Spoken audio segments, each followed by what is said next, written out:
Hello friends. दोस्तों, आजकल competition का लेवल हाई लेवल से ऊपर बढ़ रहा है। उस हाई लेवल कंपटीशन को लो करने के लिए कुछ ना कुछ हमें नया करना पड़ेगा। वही नया लेकर मैं आया हूँ दोस्तों। मैंने कंपटीशन के कुछ क्वेश्चंस पॉलिटिकल से रिलेटिव्स और कुछ हिस्ट्री से रिलेटिव्स और वगैरह वगैरह जो भी हमारे जीएस के टॉपिक्स होते हैं, इकोनॉमिक्स, जियोग्राफी, हिंदी, इंग्लिश, ये सब के भी कुछ क्वेश्चंस मैं कुछ छाटा हूँ जो क्वेश्चंस कंपटीशन में पूछते हैं। दोस्तों, मेरा विचार है कि हर व्यक्ति को कुछ न कुछ करने की जिज्ञासा है। अपना कंपटीशन, अपना टारगेट लेकर ही चलना चाहिए।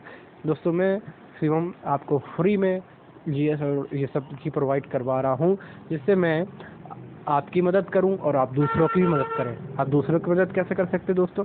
जो मैं वीडियो बना रहा हूं उसको शेयर करिए, उसको लाइक करिए, सब्सक्राइब करिए, जिससे क्या है कि दोस्तों तक, लोगों तक भी वीडियो पहुंच सके और उनकी भी मदद हो सके। दोस्तों, चलिए दोस्तों, मैं अपना क्वेश्चन शुरू करता हूं। आज मैं संविधान के बारे में बात करूंगा, फिर कुछ नेक्स्ट टॉपिक्स में बात करते करते हम एक इम्पोर्टेंट क्वेश्चंस की सीरीज को कवर कर लेंगे, जो हमारे इम्पोर्टेंट क्वेश्चंस कंपटीशन लेवल में पूछ सकते हैं। दोस्तों, शुरू करता हूं मैं अपनी वीडियो। दोस्तों, फर्स्ट क्वेश्चन है, भारतीय संविधान के किस अनुच्छेद के अंतर्गत भाषण एवं व्यक्ति की स्वतंत्रता के अधिकार की गारंटी दी गई है? दोस्तों, मैं एक बात बताना भूल गया।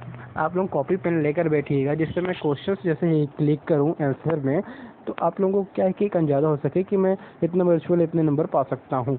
दोस्तों, अब जैसे ही आप अपना पूरा सीरीज इकट्ठा कर लें, जितने भी नंबर आपके हों, तो वह मुझे कमेंट बॉक्स में क्लियर कर सकते हैं आपने कितने नंबर पाए हैं। दोस्तों, मैं शुरू करता हूँ अपना। दोस्तों, इसका आंसर है अनुच्छेद 19। देखते हैं, किसी सूचना या विचार को बोलकर, लिखकर या किसी अन्य रूप में बिना किसी रोक टोक के व्यक्त करने की स्वतंत्रता व्यक्ति की स्वतंत्रता, फ्रीडम ऑफ एक्सप्रेशन कहलाती है। व्यक्ति की स्वतंत्रता की हमेशा कुछ न कुछ सीमावसी होती है। भारतीय संविधान के अनुच्छेद 19A के तहत सभी को व्यक्ति की स्वतंत्रता दी गई है। दोस्तों, व्यक्ति स्वतंत्रता बोलचाल, फॉर एग्जाम्पल, अगर आपको कोई सरकार से शिकायत है, किसी से शिकायत है, तो आप बोल सकते हैं, लिख सकते हैं। ये तो फ्रीडम राइट्स हैं। आप सुप्रीम कोर्ट में जा सकते हैं, ये आपके राइट्स कहलाते हैं। ये मौलिक अधिकार के अंतर्गत आते हैं। दोस्तों, मौलिक अधिकार की मैंने बात की, तो मौलिक अधिकार कहाँ से आए? मौलिक अधिकार हमारा अमेरिका के संविधान से भारतीय संविधान में ग्रहण किया गया है। हमारे भारतीय संविधान में टोटल 6 मौलिक अधिकार हैं। दोस्तों, आगे नेक्स्ट चलते हैं टॉपिक के ऊपर। भारतीय संविधान के किस अनुच्छेद में प्रेस की स्वतंत्रता दी गई है? दोस्तों, प्रेस स्वतंत्रता, प्रेस मतलब प्रेस वाले लोग बोलते हैं, टॉकिंग करते हैं, टॉकिंग की स्वतंत्रता। दोस्तों, अभी क्वेश्चन आया था बोलचाल की स्वतंत्रता। दोस्तों, ये इसका आंसर क्या होगा? दोस्तों, आंसर होगा अनुच्छेद 19। देख लेते हैं दोस्तों, भारत में प्रेस की स्वतंत्रता भारतीय संविधान के अनुच्छेद 19A के में भारतीय को दिए गए व्यक्ति की आज़ादी के मूल अधिकार से सुनिश्चित होती है। नेक्स्ट में चलते हैं दोस्तों, मौलिक अधिकार के अंतर्गत कौन सा अनुच्छेद बच्चों के शोषण से संबंधित? दोस्तों, बच्चों के शोषण, जैसे फॉर एग्जाम्पल कुछ बच्चे कारखाने में काम कर रहे हैं और उनका कुछ शोषण किया जा रहा है, तो ये में हमारा मौलिक अधिकार फ्रीडम राइट्स कहलाता है। तो किस अनुच्छेद के अंतर्गत दिया गया दोस्तों? हमारा अनुच्छेद 24 के दिया गया है। भारतीय संविधान का अनुच्छेद 24 बच्चों को शोषण से बचाता है। इसके अनुसार 14 वर्ष से कम आयु के किसी बालक को किसी कारखाने या खान में नियोजित नहीं किया जा सकता है। नेक्स्ट क्वेश्चन पे चलते हैं, भारतीय संविधान के किस अनुच्छेद में अल्पसंख्यकों के हितों के संरक्षण की व्यवस्था है? दोस्तों, अल्पसंख्यक, अब अल्पसंख्यक आ गया। आप सोच रहे होंगे अल्पसंख्यक क्या है भाई, नया टॉपिक लग रहा। तो दोस्तों, अल्पसंख्यक के बारे में बताता हूँ। दोस्तों, अल्पसंख्यक वो होते हैं जिनका धर्म है, जो हमारे भारतीय संविधान में जैसे धर्मनिरपेक्षता राज्य चलता है, जिसके तहत हमारे भारत में कोई धर्म नहीं है, लेकिन बट कुछ धर्म बहुत कम हैं, जैसे मुसलमान, बौद्ध, जैन हो गए। इनका धर्म क्या है कि इनकी जनसंख्या, जिस धर्म की जनसंख्या कम है, वो अल्पसंख्यक कहलाते हैं। दोस्तों, हमारे इसके तहत भारतीय संविधान के किस अनुच्छेद में दिया गया है दोस्तों? तो ये अनुच्छेद हमारा 29 में दिया गया है। देखते हैं, भारतीय संविधान में धार्मिक और भाषाई अल्पसंख्यकों को अनुच्छेद 19 और 30 में विशेष अधिकार दिए गए हैं। अनुच्छेद 29A1 के अनुसार किसी भी समुदाय के लोग जो भारत के किसी राज्य में रहते हैं कि कोई क्षेत्र जिसकी अपनी आंचलिक की भाषा, लिपि या संस्कृति हो, उस क्षेत्र को संरक्षित करने का उन्हें पूरा अधिकार होगा। नेक्स्ट पे चलते हैं दोस्तों, कौन से अनुच्छेद के अंतर्गत भारत का सर्वोच्च न्यायालय नागरिकों के मौलिक अधिकारों की रक्षा करता है? दोस्तों, ये तो बहुत महत्वपूर्ण टॉपिक है दोस्तों। हमारे मौलिक अधिकार हैं, कॉन्स्टिट्यूशन राइट्स हैं, और उसकी तो कोई ना कोई तो रक्षा करता होगा दोस्तों। कौन सा अनुच्छेद है दोस्तों? अनुच्छेद 32। इस अनुच्छेद 32 के बारे में एक महत्वपूर्ण चर्चा बताना चाहता हूँ। 14 अप्रैल के दिन भीमराव अम्बेडकर जयंती मनाई जाती है। डॉक्टर भीमराव अम्बेडकर ने एक चीज़ कही थी, उसको मैं बताना चाहता हूँ दोस्तों।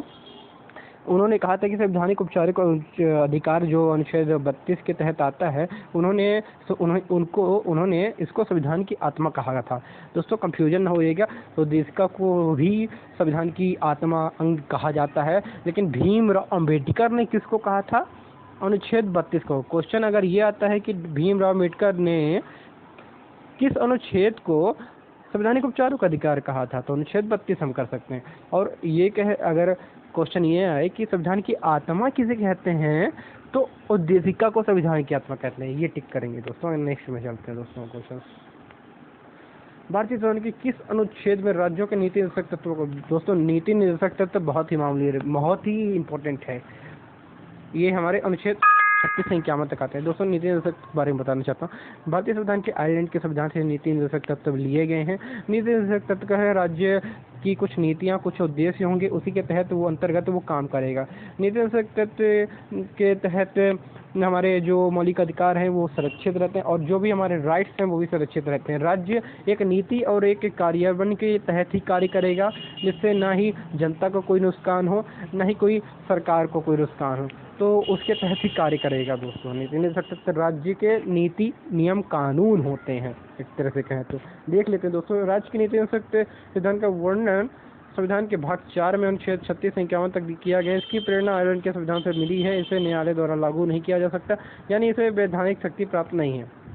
आगे देखते हैं, भारतीय संविधान के अंतर्गत कल्याणकारी राज्य की अवधारणा निम्नलिखित में से किस अनुच्छेद में ली गई है?